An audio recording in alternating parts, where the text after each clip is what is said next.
What is going on, everybody? Zach RC here. Welcome back to the channel. Welcome along to episode number 2 of the F1 24 Driver Career Series for the second round of the Formula 2 Championship in Saudi Arabia. If any of you guys did miss the first episode uploaded a few days ago, make sure to go check that one out before you see this one. The race is very entertaining all around. I thoroughly enjoyed it. I hope you guys will too. And make sure to get subscribed for more future F1 24 content as we push further on into the F2 season. So let's not waste any time. Let's jump right into the sprint race in Saudi Arabia and see if we can add to our point tally.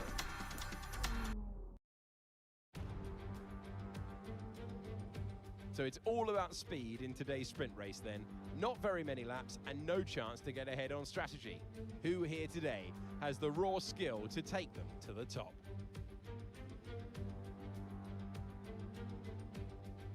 So an interesting circuit, Jeddah. Like some other street circuits in the Formula 2 calendar, it's likely to present a formidable technical challenge, with a number of challenging turns for our young drivers to master. Plus, it's a hot track, and that high temperature has some big implications for tyre performance that they'll need to keep in mind in order to secure a good result. And we welcome you to the Formula 2 commentary box. I'm Alex Jakes. Alongside me for this one, Alex Brundle. It is a sprint race, it is race day.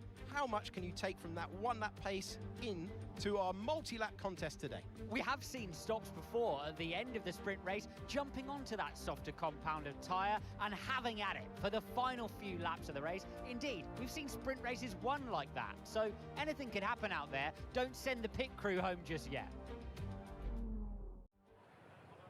Okay, we've got that relief of having points on the board finally, so let's keep that form up and get another top 10 finish today, please.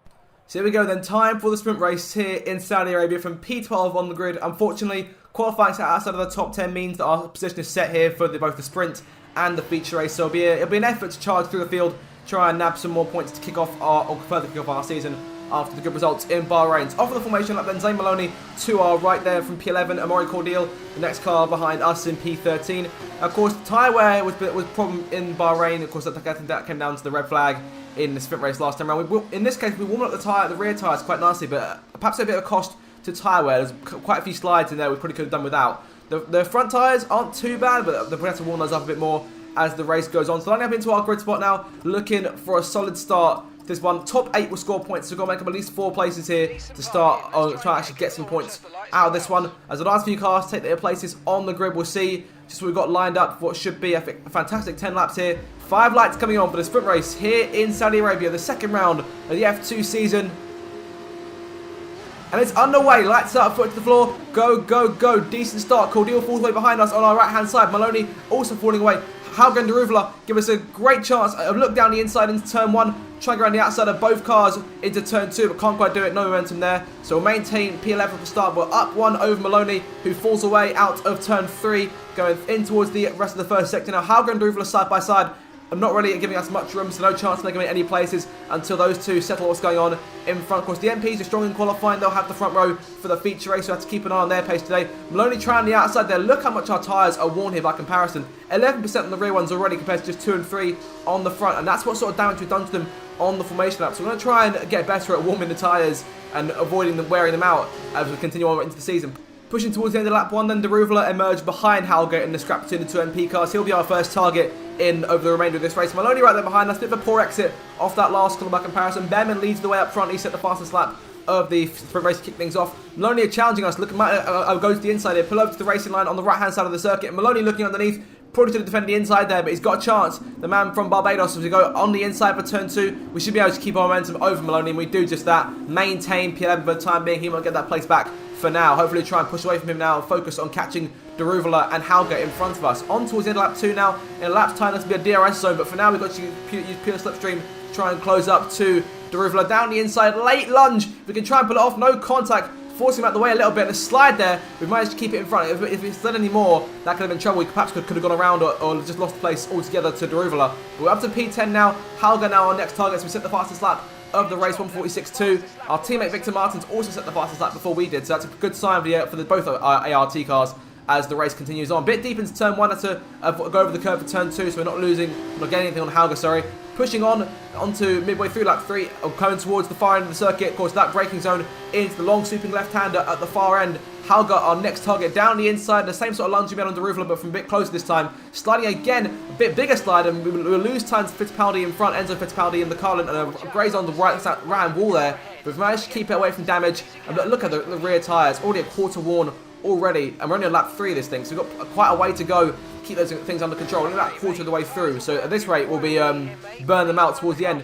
Our objective, fortunately, though, to keep tyre wear under 34%, so of course that'll be an average of all 4 tyres, which is around about 21% in a minute, so I think we'll be okay there, and if we can keep it under that, then we should be in a good spot for the remainder of the race here. On to midway through lap 4, Fittipaldi our next target, DRS this time in play. We lost the fastest lap to do. I'm going to try and get it back though. 2 purple sectors down the inside of Fittipaldi, up into P8 now, so we're up into the points paying places. Doing our next target in the Virtuosi just in front, pushing on with DRS, still in DRS range of doing, as we got a fastest lap back for ourselves onto lap 5 in the same place we made the move on Fittipaldi, down the inside, looking for the position. We'll try and get it this time. Bit of a slide there midway through the corner, so Doon stays alongside. Let's go side by side, pushing onto the DRS zone. Both of us got DRS, so it's a dead even scrap here. No one's really got an edge. We're pulling in front. Car on the right hand side going quite slow. That's Frederic Vesti in the Prema, who won the first feature race. He's got a problem. He's dropping back a rate of knots here. Yellow flag is out behind us. We'll get the jump on Doon, but sliding up on the exit, he gets a switch back and pulls back alongside us here. Still side by side with the Virtuosi machine as he runs down this main straight. Doon's got the edge. He got DRS this time. We got nothing. And here comes Fittipaldi as well to make a double whammy down the inside towards turn 1. 3 wide into the braking zone. Who comes out on top? We've got the inside line going into turn 2. And Doon and Fittipaldi still fighting each other. But on the exit, we've got a poor run. Doon takes us. Fittipaldi takes us too. We lose out in that one. That was a close scrap. But what on earth happened to that of Frederic Vesti in the Prema, going from winning that first sprint race to now being in trouble during this one? And he had the DRS on there. You just see him start to fall away from Benavides in the PHM machine. What's gone wrong with him? He won the first feature race of the season, not the first sprint. That sprint went the way, I forget who it went to. It was Arthur Leclerc, sorry. Paveski struggling here. Puncture on the right front. And that's the first time we've seen a puncture. So far, it's just been retirements down to mechanical failures. But Vesti will need the pit to get that fixed. He's just at the pit lane so he can try and sort that out. And we're on the outside between Doon and Fittipaldi going into turn 1. And there was contact between the pair. You see the bit of front wing go shatter, go flying off. I think that's Fittipaldi's, but Doon gets in front. And Fittipaldi, just being on the better line on the exit, gets back in front of us. So an unfortunate scrap there, and we've lost the places as a result. We're not going to start chasing. Yellow flag behind us again. Vesti's in the pit, so it can't be him. We'll focus on catching Fittipaldi for a minute until we can figure out exactly who it is. It looks like one of the high-tech cars. I'm seeing a grey dot slowing down on the map on the OSD, and it's Isaac Hadjar out of the race. Our first actual retirement of this sprint race. Vesti can still carry on, but Hadjar's race is over. I have to have a look at what happens as we pass Fittipaldi and start focusing on getting Jack Doohan back. What's happened to the high-tech machine there, who is just following in behind, I believe that's his teammate, and the smoke comes pouring out the back of that machine, and the Red Bull Jr. is forced to pull over, and that is his race done. Game over for Isaac Hadjar. He becomes the first retirement of the race weekend here in Saudi Arabia. So we're down to 21 cars, 20 technically if we're counting Vesti being out of contention to take anything from this race. We're chasing Doohan though, past halfway in this race. Only 4 laps to go and we cross the line, around the outside of the Australian, into the corner. He's still down the inside in the braking zone. I think he's going to get DRS on us on the exit. If we can avoid sliding this time, then we could still come away okay. He's got it still. He pulls right alongside us, and Fittipaldi could try and counter again down the main straight here, pushing on towards lap 7 as we pass our target. Starts to go on in terms of the objectives this weekend. Fittipaldi around the outside now going into turn 1. We're down to P7.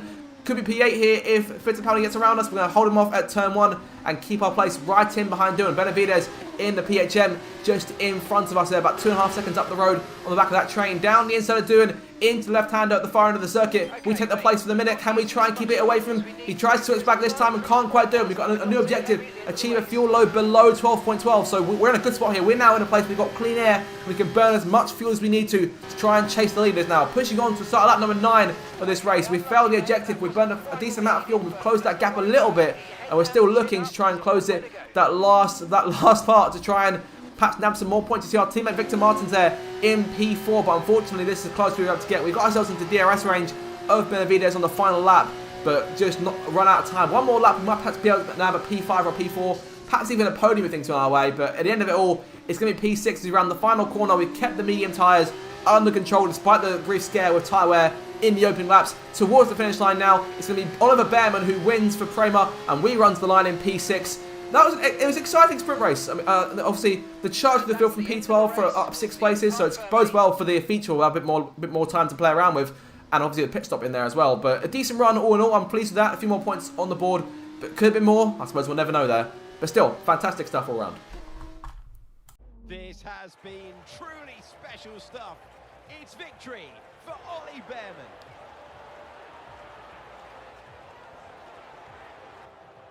Well, sprint races are basic, aren't they? And that's why we like them. Set them all going and let them have at it. And they really showed the racecraft and pace that you need to win. As we look back on a thrilling race here today, we can now see the drivers take their places on the podium. It's a familiar sight by now, as it's another successful F2 win for Prema. So the sprint race then goes to Oliver Bearman for Prema, taking his first victory of the F2 season to go with Vesti's first win in the feature race last time out in Bahrain.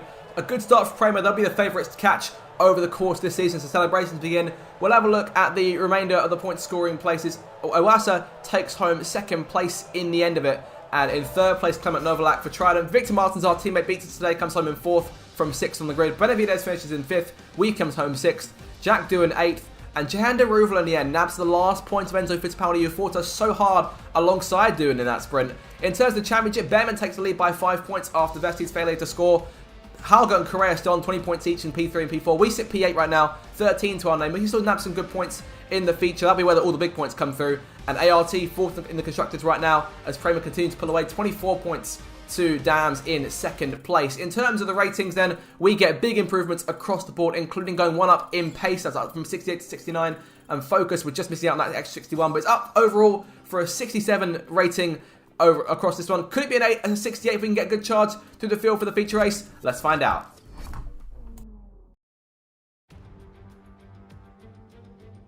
Greetings and welcome to Jeddah for what promises to be a thrilling Formula 2 race.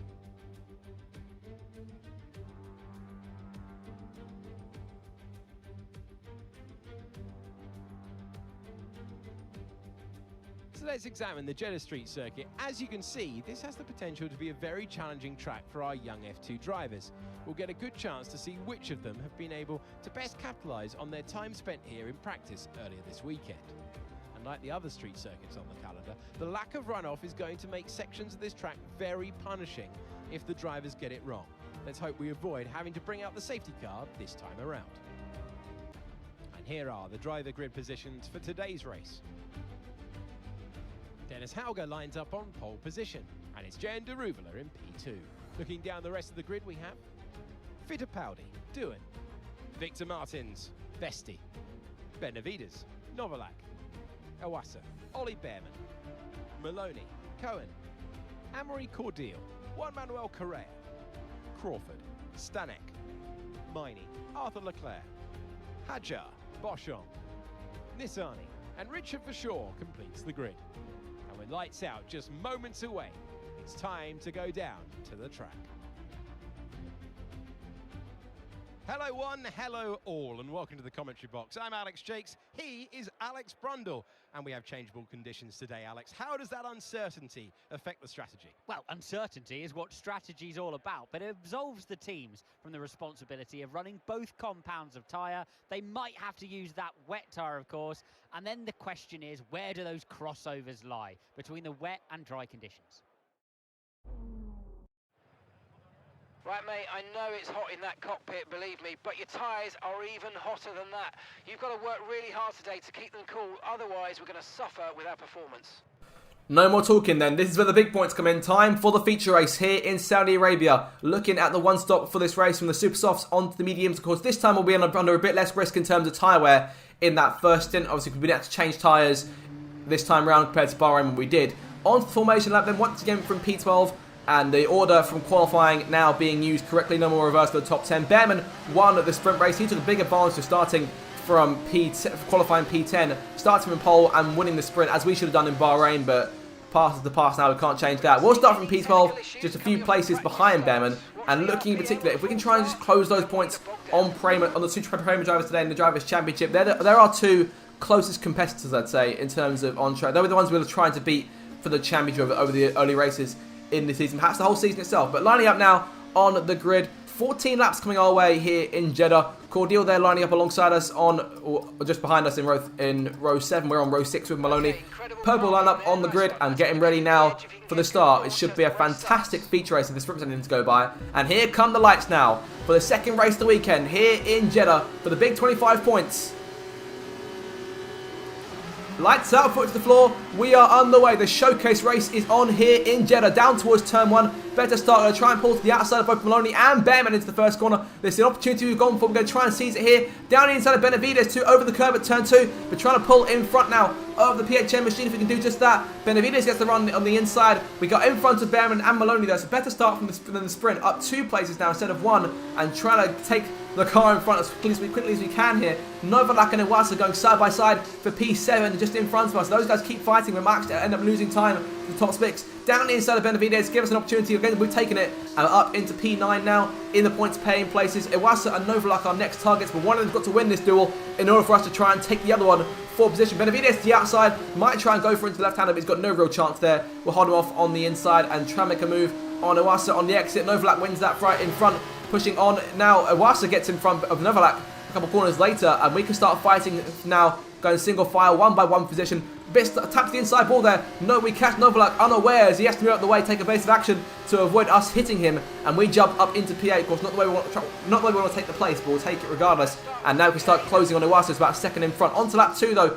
Again, the pace starting to show here. Purple sector 1, green sector 2, and right behind the Dams machine. We've fought Leclerc already in Bahrain. Now we're fighting the other Dams driver as we run down towards the last braking zone of the circuit. In the lap's time, this to be a DRS zone. Novalak about a second back. Yellow flag behind us. Looks like another car with a problem similar to Hadjar's, perhaps in the sprint. Down the inside of Iwasa, looking for P7 into the final corner. Sliding again, big slide there, but luckily Iwasa's got no real room to try and make a move on the exit. Looks like one of the Campos cars has got a problem. Deruvula sets the fastest lap of the races up front, leading the way with Halga to come towards the line. We set the fastest lap. Kushmani out of the session. Of course, we had a decent run in with him over the course of the Bahrain race, and it looks like it's to be his first retirement of the season, and Campos' first retirement of the season as well. The car goes up in smoke, and that's it for him. Not really a lot more you can do there. You see Isaac Hadjar go past. Of course, he's already dealt with that problem today, so he knows what it feels like to be out of the race in that manner. Hopefully, we won't be out of the race in that sense over the course of the season. Of course, Martin's had problems in Bahrain, so we'll keep an eye out for that. But Manny is out,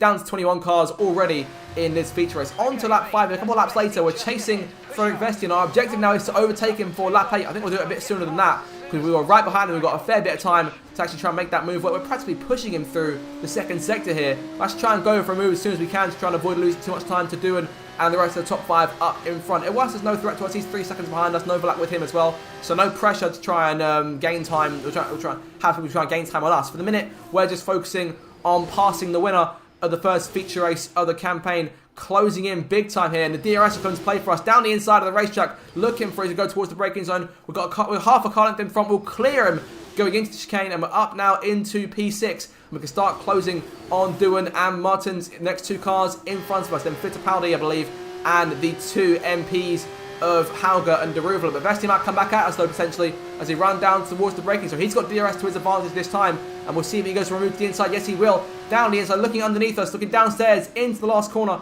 Going to avoid sliding here. We can try and get back out in front of him. Slight slide. Vesti in front by a nose for a minute. We're going to have DRS this time down the main straight, but unfortunately that's as far as the battle goes, because Vesti pulls off into the pit lane. Remember, he did a few more laps on those tyres compared to everyone else due to his puncture in the sprint race. But could it be his lifeline? If he potentially comes out in front of the rest of us who pit at the same time on this lap 6, then potentially he can emerge in front. Way too deep there into the final corner on the circuit at the end of lap 6. I think that's the surefire sign, as well as the orange tyre light, that we need to come to pit for our set of medium tyres to run to the end of the race on. Doohan joins us in the pit lane. Halga in as well. I'll assume the rest of our respective teammates will come in on the next lap. Looking now for our ART pit box and looking for a decent stop here, trying to avoid getting caught by the traffic behind us as we make the change onto the medium tyres. Now we have been caught. There comes cars. Iwasa's through. Stanek and Crawford might be holding us up here. Sorry, that was Jack Doohan who held us up. Apologies. But a 4-second stop. We had to wait a fair few seconds extra there just waiting for a gap to actually get a safe exit from the pit lane. But on to lap 7 now, nearing the halfway stage of this race. We're back on the racetrack, medium tyres on, and Vesti's managed to get in front of us by a fair few seconds here. By about 2 or 3 seconds, he's now up in front of us by making that pit stop a lap earlier. So that's been his lifeline from it, because of course the big prize is 25 points, not the 8 points for the sprint race, but closing in on doing now. Going to go to the inside of the racetrack, into the final corner, looking for a good exit. Again, we've gone too deep, though, almost gone too deep, and we've gone deep enough for Doing to get another chance, but this time he can't make use of it. He stays behind us in P14. We'll gain some places here off everyone else pitting, but up front, it's Vesti on the racetrack, looking to the outside of Hauger for the race lead, and he's going to emerge in front of Enzo Fittipaldi and the rest of that train. Hauger has played this to perfection with his Prema team. They're now up into P2 and challenging for the race lead after all that. And that's quite a remarkable pull from Frederik Vesti, who now finds himself in with a chance to win a second feature race out of 2 if he can get around Hauger. We'll focus on our own race though. Our next target being Victor Martins now for P5 in the other ART. And a pull to the outside of the racetrack, trying to make a move on him. The Alpine Academy driver has no defence here. Around the outside we go. A move we've pulled many times over the years in the F1 game. It's just one of those places you can really try and pass the AI, but he's still alongside us there. We're in front of about half a car length. Can we clear him before the chicane? He's still alongside us here. It's going to go a bit harder. We've got the preferred line going in. We'll manage to force Martins out and take P5 away. Remind him who the #1 driver at ART is. Deruvla, our next target in terms of championship standings. We're 5th in the driver's standings as it stands right now, so a few more places need to be gained for us to gap into P2 or P3. We set the fastest lap of the race there, so we've clearly got pace in this thing on coming to lap 9. Deruvla, our next target, Fittipaldi, Hauger, and then Vesti, who's taking the lead now, up in front. So he leads the chase, and we're pushing over these last 6 laps to take all of these guys on and take the race win for the first time on our F2 career. To the right-hand side of Deruvla, going towards the chicane, will clear him. It would have been the outside going into the corner, but no concern there. We can run the regular line. And on to lap 10 now. Fittipaldi, our next target. Hauger in front. Vesti pulling away here. He's managed to gain a bit of advantage. He's probably about a second in front. He's over a second and a half in front. Around the outside of Fittipaldi. They're trying to get clear of him. Hauger boxing us in. The 2 Red Bull juniors not helping our case at all here, but Fittipaldi falls back into line. We'll try and make a move now on Hauger if we can. Going to pull to the inside of the racetrack, going into the chicane. The same place we took it on Victor Martins. Bit too deep. We've managed to keep it on the racetrack, and that's the crucial thing. Now we're up in front. We can start hunting down Vesti as Charles trying to hit that objective of achieving an average lap time of 1:48.1, which we do without too much trouble. On to lap 13 now, 2 laps to go. We've pulled a second to Fittipaldi in the cars behind. Vesti a second in front of us. We're about to pull into DRS range. If we can catch him here over this next lap, we'll put ourselves in a good position to try and win this race, or Vesti will go 2 on the trot and give himself an insurmountable gap in the championship for the minute. And on DRS now, halfway through the lap, a lap and a half to go in this feature race, closing in all the time on the driver we fought earlier on this race, who had a master stroke in the pit lane. We've taken the lead away from him though, down the inside into the chicane. We jump in front, and now we've got to hold this lead for a lap and a bit in order to win our first race in Formula 2, but Vesti's still right there. Don't count him out just yet. DRS in play as we charge down towards the braking zone. Will he pull to the right-hand side? Yes, he will. Go on the outside this time. Last time it was on the inside on lap number 5. We've got the braking zone in, a better line down the inside, but braking way too late, and again running wide. Vesti gets back around us. We've got DRS though, because we were in front at the detection point. Here we go now towards the line to start the final lap of this race. DRS helps us pull alongside Vesti, coming towards the line. We're dead even as he crossed the line. That would have been potentially, if that was the race, then that would have been almost exact. Going down towards turn 1 though, we take the lead, and we're now in the catbird seat going on to this last tour. But Vesti, keep an eye out for him here. He's right there behind us, trying to force us into some kind of error, and the tyres are struggling now. We've got to off the racetrack there. We've got to get the time back, and Vesti will retake the lead there. We'll absolutely let him go by trying to slow down to avoid a warning or a penalty. And now we've got to get back around him here on this last lap. We've got 2 DRS zones to play with as he charged down towards the chicane for the last time. Around the outside of Vesti, on the inside for the corner. We've reclaimed the top spot, and we've got to hold on for about a sector more, but Vesti's still right behind us, and don't count out Fittipaldi. If something goes wrong between us, we could try and take this race win. Vesti's got DRS on us. One last chance for him. Down towards the braking zone. I'm going to try and cover him off as best we can. He goes to the outside of the racetrack. Going towards the braking zone. He pulls in front. We're going to have DRS again. If we can try and go in one more time down the inside. But again, that same mistake rears its ugly head. We've gone too wide. Vesti retakes the lead. And that's all she wrote. Frederik Vesti runs towards the line. Makes it 2 on the trot. We'll take home P2 in the fastest lap. Oh, you're kidding me after all that. Vesti just gets it. And if that race had come to an end on lap 13, that might have just been ours. We'll have to go back and review that, but wow. Drove the day, but the race win slips my fingers. That could have been the first W. The Danish driver will look up and see the checkered flag first. Frederik Vesti takes the win. They've clawed their way up the field there, and the fans love to see it. It's absolutely no surprise they've managed to win the race with that level of overtaking. It looks like it's time for the victory ceremony once again, as I can see the drivers beginning to make their way out for the celebrations. You can see it on their faces. It's another marvellous team win for Prema today. So as we all catch our breath then from the pure excitement that was that final lap on that feature race, Vesti takes the win, we come home in second, that's our new best finish in F2, and Fittipaldi in the end takes third after being denied points in the sprint, but that could have been ours. Then that mistakes we made in that race, but we'll learn, we'll keep on pushing, we'll come back for Australia next race and hopefully try and nab our first win. So Vesti wins it, we come home second, Fittipaldi third, Daruvula fourth, Halka comes home fifth in the end, Martin sixth, Behrman fights back to seventh, Du in 8th, Clement Novalak 9th, and Brad Benavides will take the final points on offer, denying Zane Maloney in P11, Iwasa P12, and Cordial P13. Those are the guys we fought in, of course, that race. Up to P3 then in the Drivers' Championship. That win could have put us in second place in front of Behrman, but Vesti goes 2 for 2, makes it a 14-point lead over Behrman and 18 over myself. And ART jump into second place by 1 point over MP, but still 38 points back from Prema. They will be the favourites across the season, but can myself and Martins beat them? We'll have to wait and see over the next few races. In terms of ratings though, before we get this episode off, improvements to experience, racecraft, awareness as well, looking at pace, just missing out on improvement, but improvement to focus as well, and that overall takes us to a 68. We've gained 2 ratings this episode. Of course, F2, it's easier to gain ratings there, but guys, that is the end of the episode. I do hope you enjoyed this one. If you did, make sure to like, share, and subscribe for more future F1 24 content. You have a fantastic day, and I will see you in the next one. Goodbye.